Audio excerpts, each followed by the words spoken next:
Oke, halo semuanya, selamat datang kembali di Startboy YouTube channel Indonesia.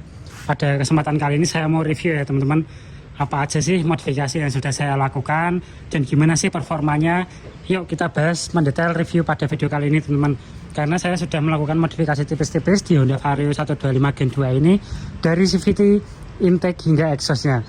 Saya di sini bukan akan mereview satu-satu perintilannya ya teman-teman, tapi mau meng-share pengalaman penggunaan saya setelah menggunakan racikan kirian dari saya sendiri. Juga dari intake-nya sudah saya ganti ke filter racing agar lebih plong, dan juga untuk exhaust-nya sudah saya ganti ke knalpot standar racing. Yuk simak bareng-bareng videonya teman-teman. Ini adalah salah satu alasan saya untuk upgrade Honda Vario 125 ini, untuk performanya yang pasti akan meningkat signifikan nih teman-teman.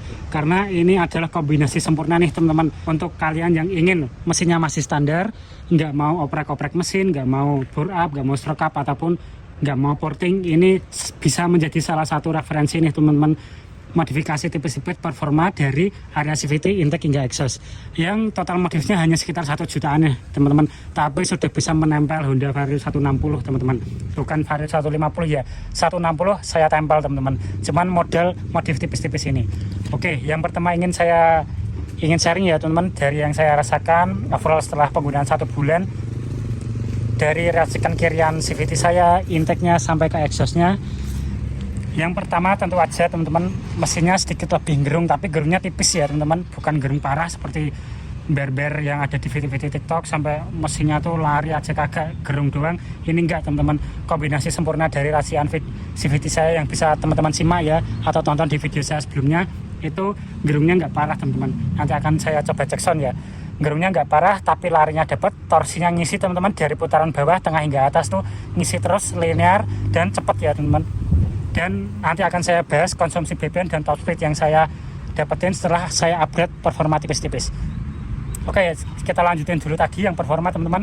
Saya langsung head to head lawan Vario 160 ya teman-teman, karena Vario 150 sendiri saya nggak ada temannya, saya cuma adanya teman pakai user Vario 160. Dan bareng-bareng nih teman-teman, kemarin saya tes, dan maaf saya nggak bisa ngasih footage-nya karena keterbatasan saya yang belum punya GoPro nih. Nanti mungkin kedepannya jika ya dari hasil YouTube ini udah ada hasilnya, saya akan beli GoPro nih teman-teman, bisa teman-teman bisa dapat footage biar real, bisa teman-teman tonton saya nggak bualan belaka. Tapi di sini saya mau sharing sejujur-jujurnya yang saya rasakan dari performa melawan Vario 160 di lingkar sana ya teman-teman. Untuk orang Kudus pastinya tahu di area lingkar tuh jalannya ya lumayan lurus, biarpun agak jelek ya teman-teman di musim hujan kali ini. Dari start, dari diem ya teman-teman, di jarak sekitar 1 km ya teman-teman, lumayan panjang 1 km di area lingkar sana. Dari sejak diam start dari nol ya teman-teman, bukan flyby, bukan rolling, tapi benar-benar start dari berhenti. Ketika buka gas langsung saya mentokin, saya full, teman saya juga mentok gas full menggunakan Vario 160. Akselerasinya lumayan nih teman-teman, seimbang ya dengan Vario 160 yang saya rasakan. Saya pernah tes ride juga, Vario 160 tuh torsinya lumayan teman-teman, dari putaran bawah tuh dia udah cukup narik, biarpun naiknya lumayan agak berat ya, cuman tuh pasti teman-teman dia tuh linear, tenaganya ada terus sampai akhirnya di top speed itu saya tebak teman-teman berapa yang saya dapetin dari racikan ini. Saya dapat 120 km per jam teman-teman dengan racikan intake, exhaust, dan CVT yang saya gunakan.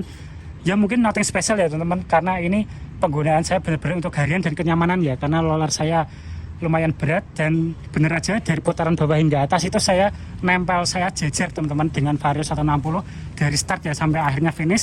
Saya dapat di angka sekitar 119 atau 120, karena saya terakhir itu nggak lihat, karena saya lihatnya di jalan, karena jalannya udah mau habis ya, saya takut.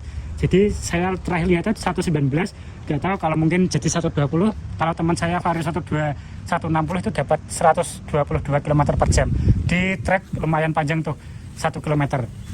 Dan gimana nih teman-teman, cukup dengan racian modal sekitar 1 jutaan ya teman-teman, udah bisa nempel nih ke Vario 160. Nempel ya teman-teman, nggak nyalip, nggak ketinggalan, tapi cuma nempel aja, sejajar, berada di samping. Dan saya nggak slipstream, nggak apa, bener-bener dari start tuh seberang, samping-sampingan, dan sampai finish juga samping-sampingan teman-teman.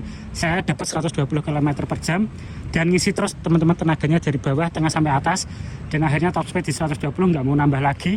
Dan itu truknya udah lumayan panjang ya, 1 km per jam, 1 km. dan saya cuma dapat 120. Bukan cuma ya teman-teman, itu lumayan ya, peningkatan signifikan. Mungkin nggak terlalu jauh dari kondisi standarnya, cuma 110, tapi teman-teman waktunya, yang penting itu waktunya teman-teman, bukan masalah top speed dapat berapa setinggi apa, tapi dari waktunya teman-teman. Jadi waktu dari start sampai finish itu seberapa cepat sih waktunya ya teman-teman, yang teman-teman dapatin. Nah itu teman-teman yang terpenting ya, bukan masalah perihal top speed berapa besar, seberapa tinggi, yang di standar 2 dapat berapa enggak teman-teman, tapi penggunaan realnya, penggunaan di jalannya teman-teman, seberapa cepat akselerasinya itu naik. Nah itu teman-teman yang terpenting ya dalam sebuah modifikasi performa.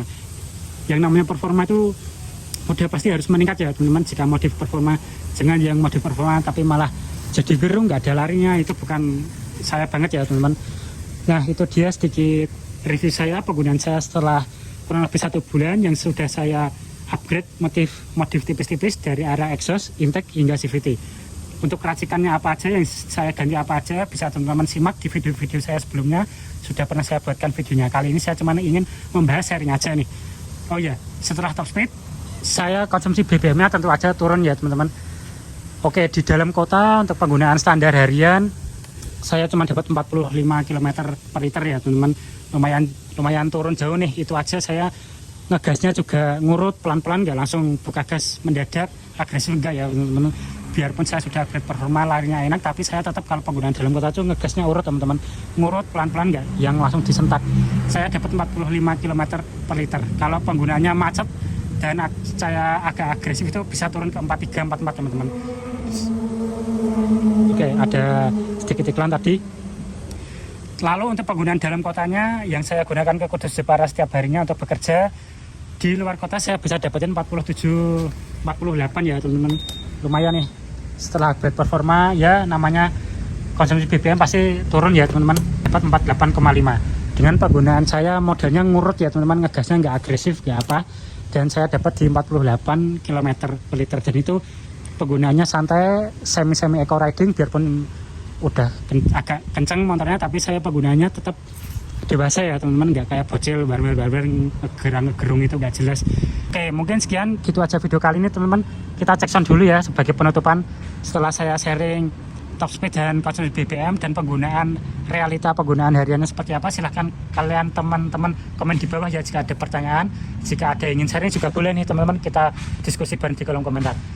Sebagai penutup, kita cek sound bareng-bareng knalpot standar racing yang sudah saya oprek sedikit CVT-nya dan intake-nya. Pasti lebih ngeplong nih, lebih enak. Yuk kita dengerin.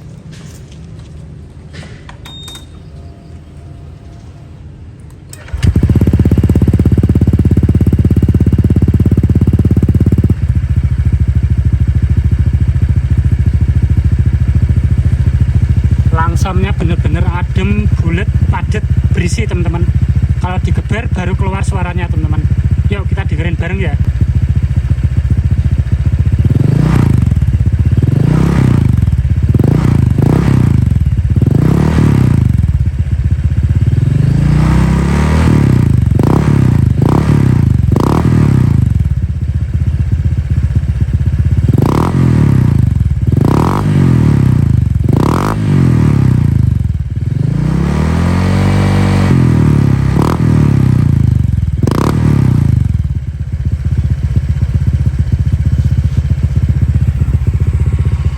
Oke, seperti yang bisa teman-teman simak ya, tadi ketika gas diputar, dibetot, itu baru keluar suaranya teman-teman. Nah itu dia kelebihan dari knalpot standar racing Sarfull, saringan full ya teman-teman, bukan sarteng apalagi Sarbor yang ngerember gerung nggak jelas. Itu saya pakainya Sarfull untuk penggunaan harian, luar kota, dalam kota. Oke, aman dari tilang nih teman-teman.